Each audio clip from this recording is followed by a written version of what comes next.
Hai YouTubers, selamat datang di channel kami, Sudut Pandang Channel. Sebelum Anda menyimak berita yang akan kami sajikan, kami sarankan Anda menekan tombol subscribe atau langganan di bawah ini agar Anda selalu update berita terbaru dari channel kami.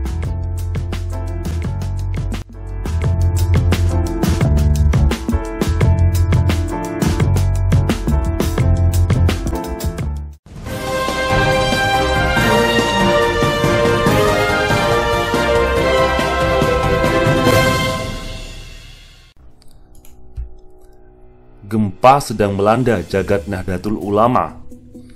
Operasi tangkap tangan Komisi Pemberantasan Korupsi atau KPK atas Muhammad Rohmahur Muzi atau yang biasa disebut dengan Romi bakal berbuntut panjang dan akan melibatkan orang-orang terpandang di tubuh ormas Islam terbesar di dunia ini.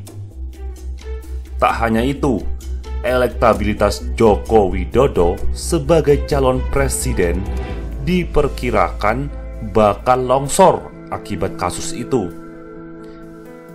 Ex-ketua umum Partai Persatuan Pembangunan ini mulai bernyanyi dengan nada sumbang.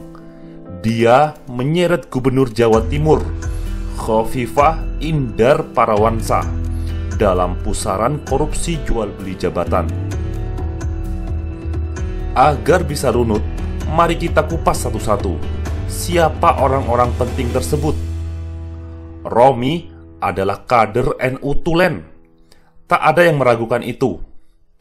Dia adalah putra dari Profesor Dr. Kiai Haji Muhammad Tohah Mansur, guru besar hukum Islam IAIN Sunan Kalijaga, pendiri sekaligus ketua pertama Ikatan Pelajar Nahdlatul Ulama atau IPNU.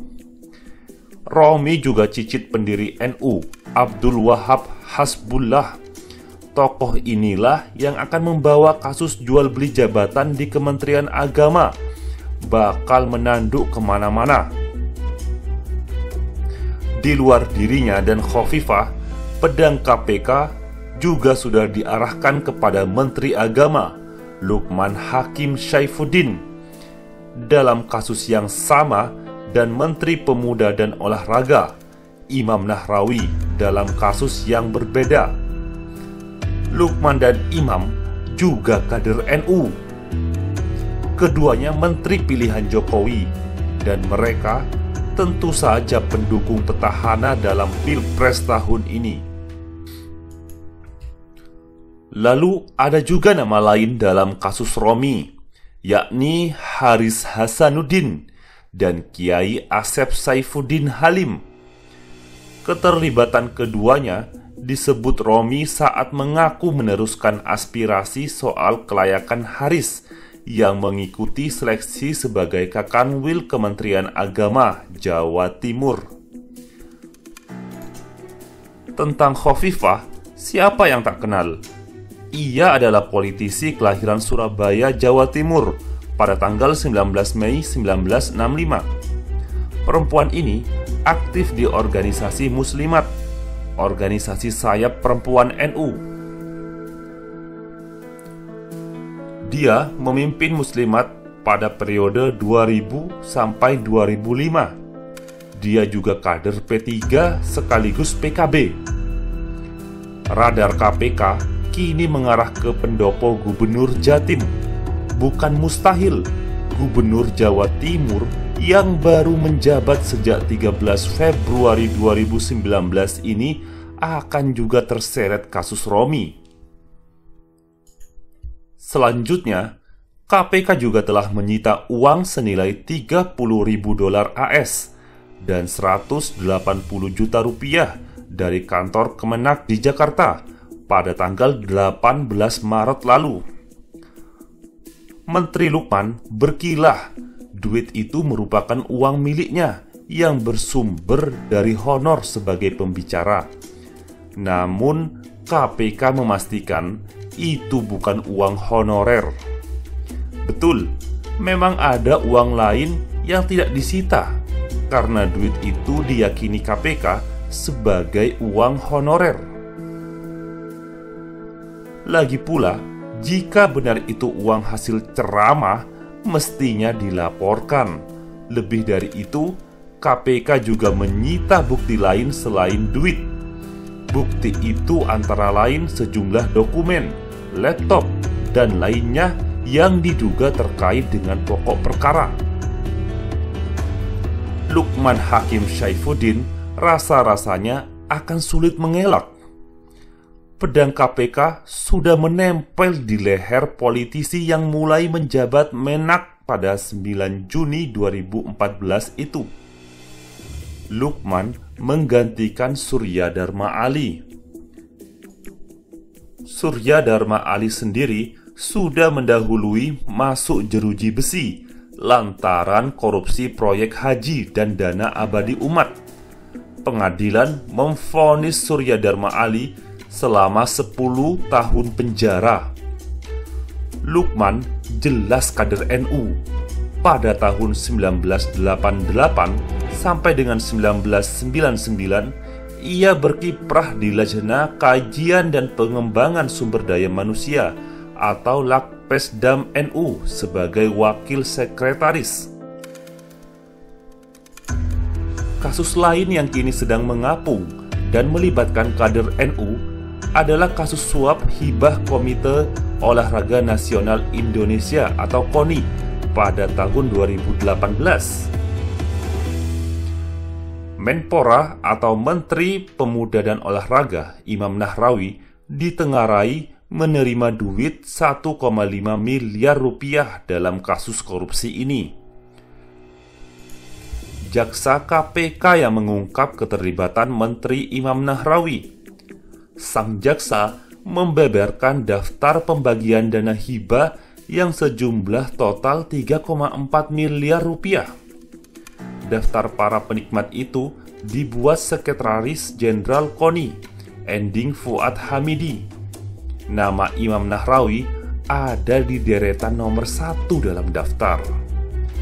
Kasus ini bermula dari penangkapan sejumlah pejabat Kemenpora dan KONI dalam operasi tangkap tangan oleh KPK pada Selasa 18 Desember 2018.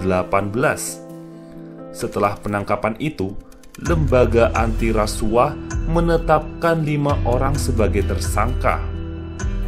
2 di antaranya adalah Hamidi dan Bendahara Umum KONI, Joni E. Awi, sebagai tersangka pemberi suap. 3 orang tersangka lain dari Kemenpora, yaitu Deputi 4 Kemenpora Mulyana, pejabat pembuat komitmen di Kemenpora Adi Purnomo, dan staf Kementerian Kemenpora Eko Trianto. Ketiganya ditetapkan sebagai tersangka penerima suap. Seperti Lukman, Imam juga menolak tuduhan sebagai penikmat suap. "Saya pastikan tidak terlibat," ujarnya, seperti dikutip banyak media pada Jumat 22 Maret 2019. Nama dengan titel lengkap Imam adalah Dr. Haji Imam Nahrawi SAG MKP. Pria ini sebelumnya adalah Sekretaris Jenderal DPP PKB. Saat mahasiswa, lelaki kelahiran Bangkalan 8 Juli 1973, aktif sebagai bagian dari Pergerakan Mahasiswa Islam Indonesia atau PMII. Kasus-kasus yang melibatkan orang-orang Jokowi ini menjadi sensitif karena ditangani KPK pada saat menjelang pemilu. Pedang KPK seakan-akan sengaja diasah untuk menghabisi para pendukung petahana. Banyak pihak menduga akibat deretan kasus korupsi itu, elektabilitas Jokowi bakal remuk. Jokowi dianggap tidak becus membimbing aparatnya ke jalan yang benar. Di pihak lain, para kiai NU jelas bersedih. Bagaimanapun mereka adalah kader NU. Mungkin saja para kiai itu tidak peduli longsornya elektabilitas Jokowi, karena memang tak semua mereka mendukung sang petahana. Namun mereka merasa kena getahnya akibat tindakan tak terpuji para kadernya itu. Mereka patut bersedih karena NU sudah amat keras melawan korupsi. Ormas Islam terbesar ini bahkan sudah mengeluarkan fatwa tentang masalah korupsi. Korupsi adalah kejahatan berat. Hukum bagi koruptor menurut NU adalah potong tangan sampai hukuman mati. Fatwa ini dikeluarkan dalam musyawarah besar NU pada 2012. Nyatanya, fatwa ini tidak digubris bahkan oleh kadernya sendiri. Romi terkesan tidak peduli. Omongannya pun sudah mulai ngawur. Lebih lagi, ia seakan tidak sudi menanggung kasus ini seorang diri. Sahabat karib Jokowi ini cenderung ingin menarik sebanyak-banyaknya teman, maka bersiap-siaplah menyusul. Tak ada kesan rasa sesal pada wajah Romi. Boleh jadi politikus ini berpendirian seperti Thomas Hobbes. Menurut pemikir realis ini, hakikat dasar dari diri manusia salah satunya adalah homo homini lupus. Manusia adalah serigala bagi manusia lainnya, sehingga tidak ada jalan lain: memakan atau dimakan, menipu atau ditipu, menindas atau ditindas.